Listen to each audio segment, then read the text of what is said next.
You're listening to Skeptoid. I'm Jeff Wagg for Skeptoid.com. Forgetting the Alamo.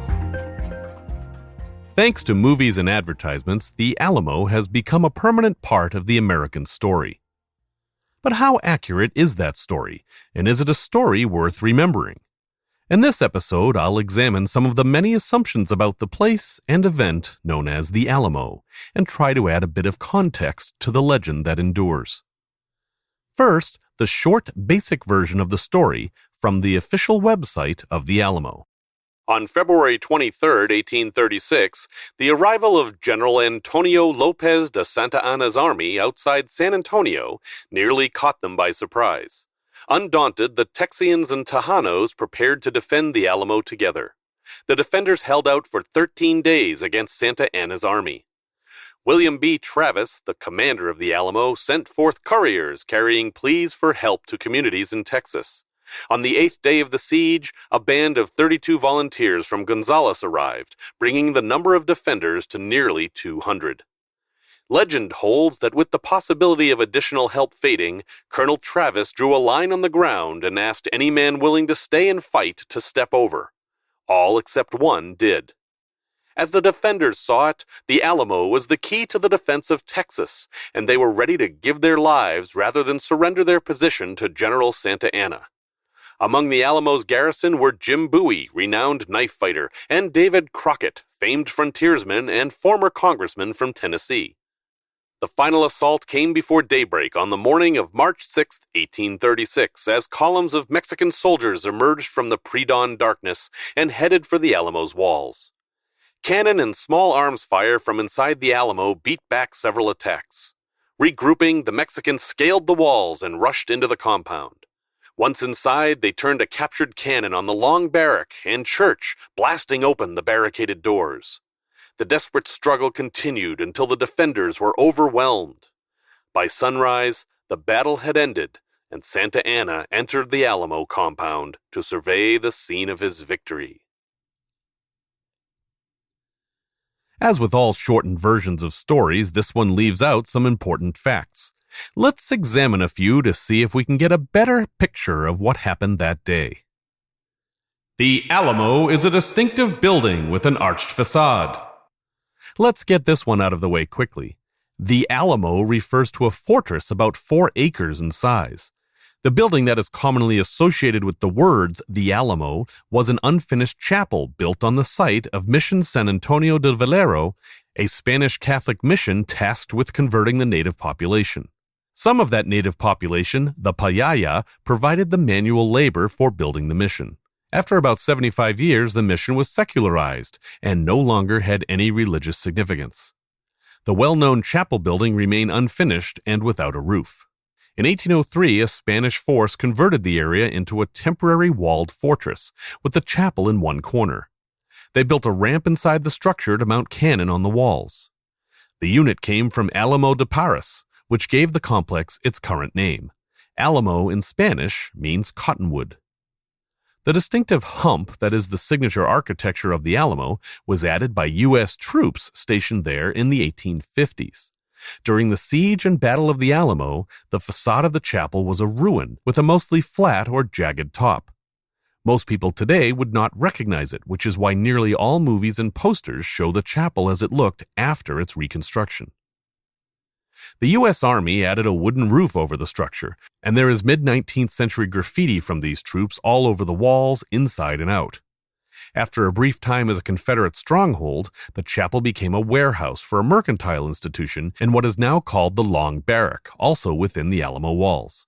Visitors often chipped away portions of the columns and filigree, giving the structure a battle-worn look that's actually the result of vandalism more than battle. The state bought the property from the Catholic Church in the 1890s, at which point the Daughters of the Texas Revolution donated large sums of money to turn the site into a shrine. Though they've been embroiled in controversy and lost control of the gift shop, which used to be a museum, the Daughters still have a contract to administer the site today, with oversight from the state of Texas.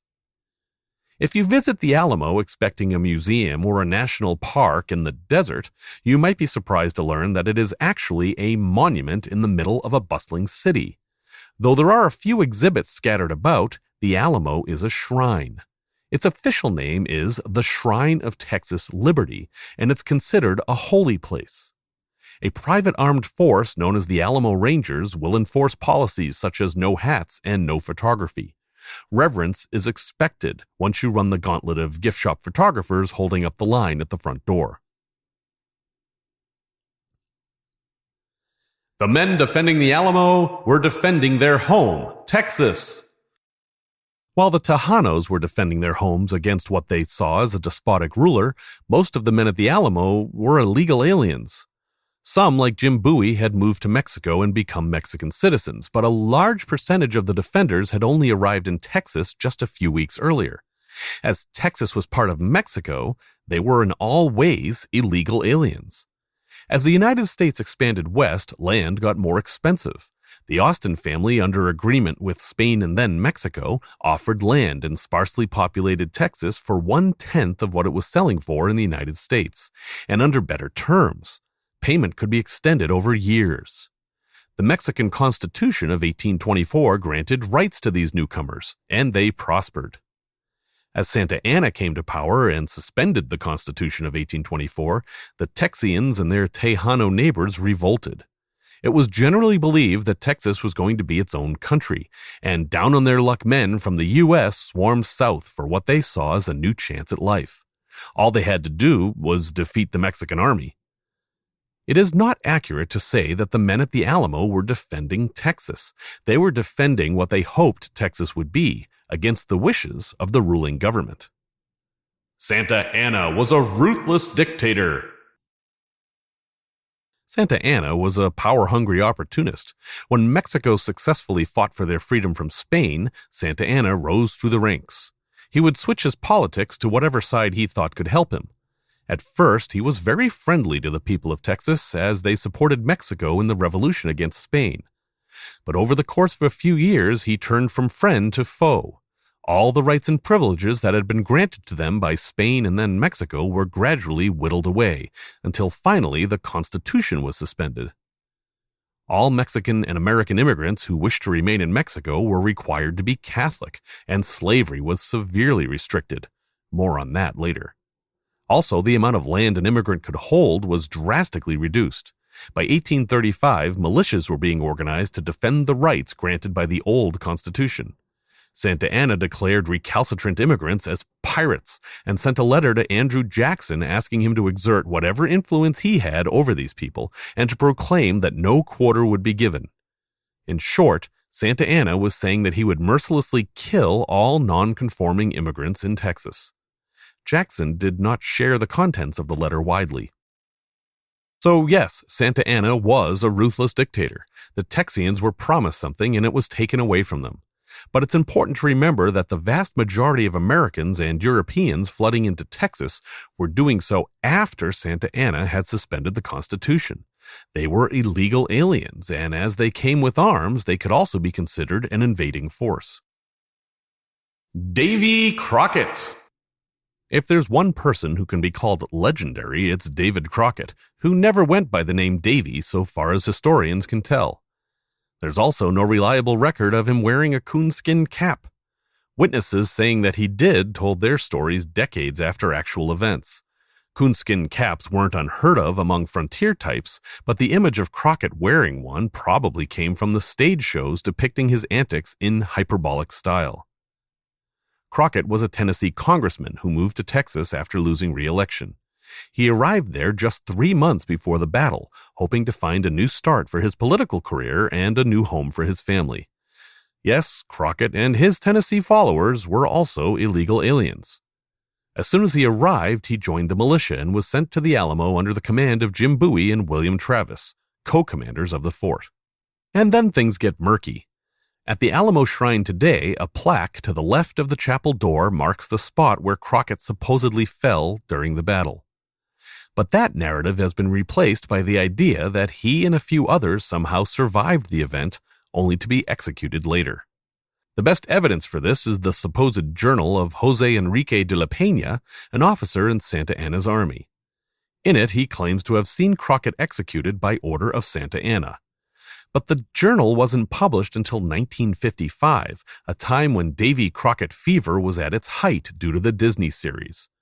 What's more, there are reports of Travis and Buouie surviving as well, and these are certainly false, as there is contemporary corroborative evidence of their deaths during the battle.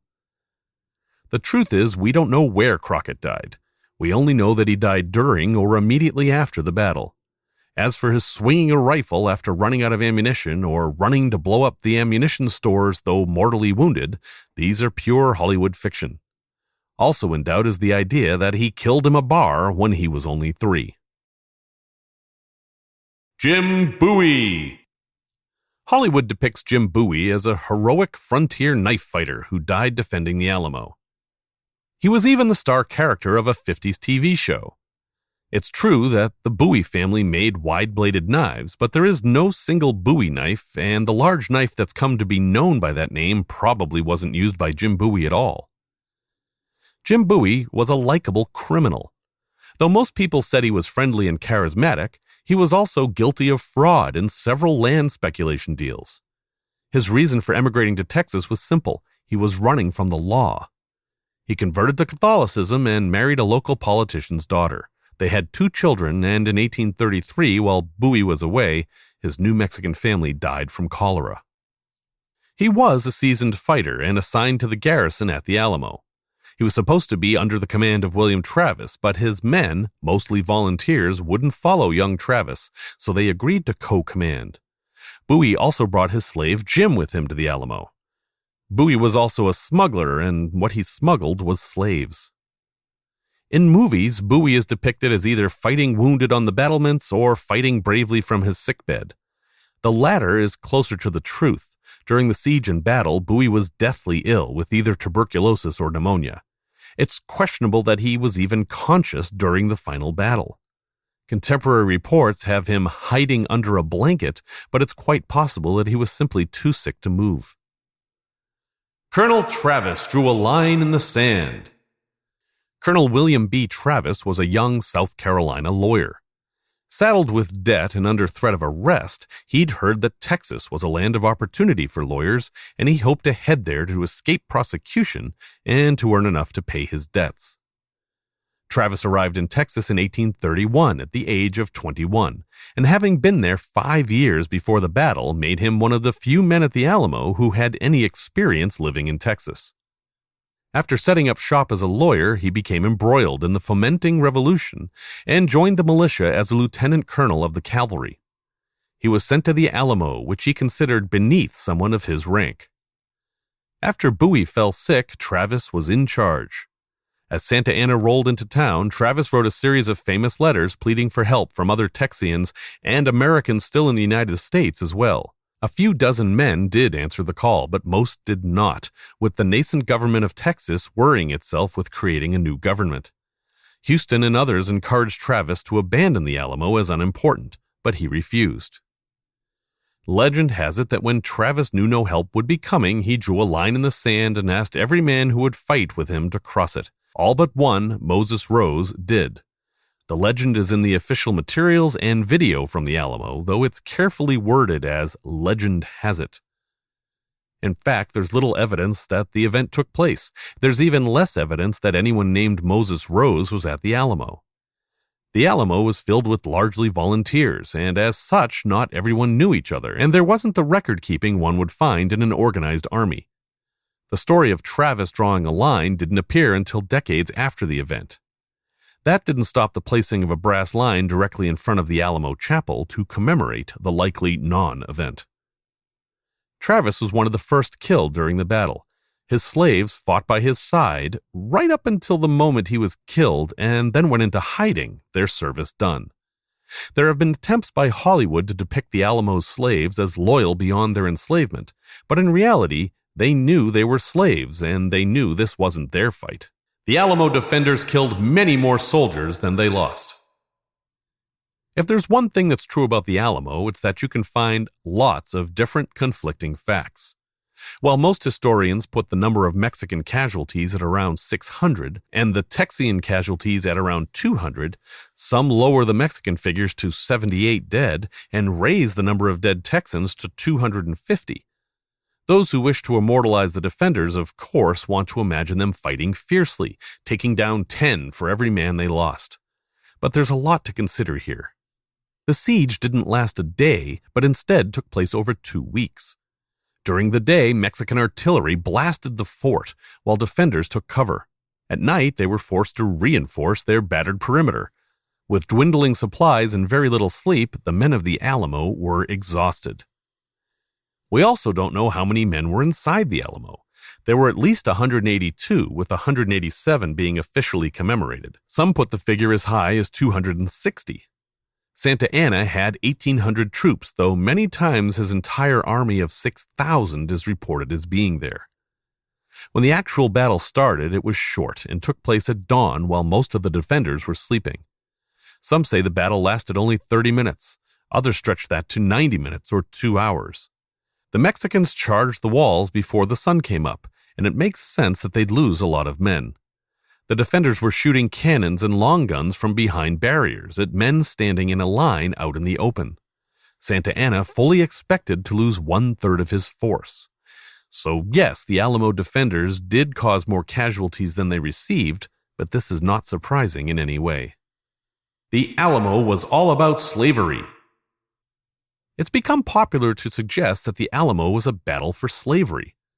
Slavery was part of the reason Texas wanted to secede from Mexico.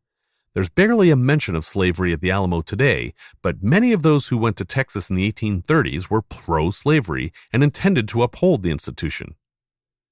At all times until the end of the American Civil War, Texas was strongly in favor of slavery. One need only read the Constitution of the Republic of Texas to see how important slavery was. Not only was slavery legal, it became illegal to free slaves, and those freed slaves who already lived there had virtually all their rights revoked. If they were ever found guilty of a crime, they were slaves once again. What's more, the few Indians living in Texas were also denied citizenship. There is much irony in people claiming to fight on behalf of lost rights, subsequently removing the rights of others. But to say the Alamo and the Texas Revolution were all about slavery is to go too far. It was more about land speculation and starting a new life in a fresh country. Texas has a very bad history when it comes to race, but slavery is just part of the Texas birth story. We should remember the Alamo. The Alamo is literally larger than life, and while it was an important event, the reasons why we should remember it aren't obvious. While it's presented to us as a pivotal moment in American history, it's more accurately described as one major event in the war for Texas independence. The Battle of San Jacinto, yes, that's how they pronounce it in Texas, and the Massacre of Goliad are perhaps more important, but they receive far less attention. I propose that the Alamo became the official shrine of all that is Texas simply because there was a building there that people could affix their pride to. But while we shouldn't completely forget the Alamo, perhaps we should try to remember the Alamo as it truly was, the last holdout for a ragtag bunch of speculators who distracted Santa Anna and motivated the rest of the Texian army to defeat Santa Anna. These were heroic men who died fighting, but they were no more heroic than the Mexican volunteers and conscripts that charged the walls to defeat them. If the Alamo is a shrine to bravery, those dead Mexican soldiers should also be mentioned. Yet the idea of a simple plaque dedicated to their memory brings howls of protest from Texans, some of whom claim that the losers don't get plaques. I wonder how these folks would explain the large Confederate monument on the State House grounds in Austin. So yes, remember the Alamo. And remember that the largest part of history is story, and that story is most often written by people who have only one perspective in mind. Oh, and in case you're wondering, I did check the basement at the Alamo, and there was nothing there but an old bicycle.